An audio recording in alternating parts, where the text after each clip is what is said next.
Hello kabadis! Today, magluluto po tayo ngayon ng ginisang sardinas with balat ng pakwan. So, ito po yung mga ingredients. Garlic, sibuyas, kamatis. Ito yung balat ng pakwan. Bali, huwag nyo pong itapon yung pakwan kasi may paggagamitan pa para hindi po masayang.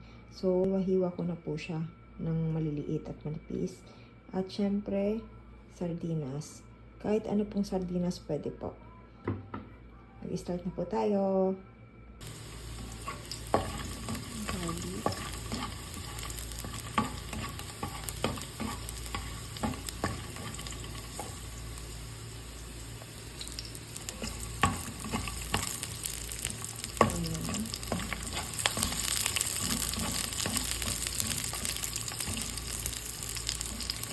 Dito lang po natin sa batin. Lalagyan natin yung tomato.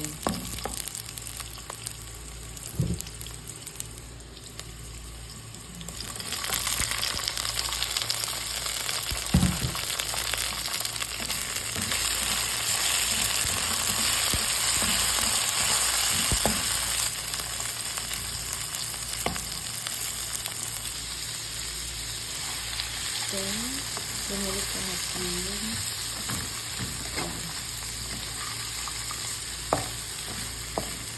dito lang po natin kabila. Then, ilagay na po natin yung sardine.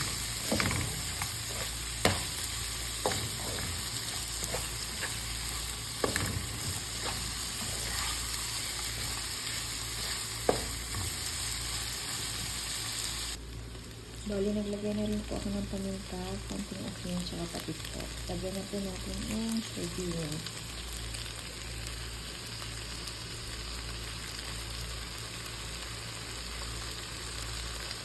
Then, maglagay po tayo ng konting tubig. Takpan lang po natin hanggang sa maluto po. Maybe 2 to 3 minutes, it's okay. After 10 minutes, pabalikin po natin. Okay na po. Pwede na po natin i-serve po. Thank you for watching.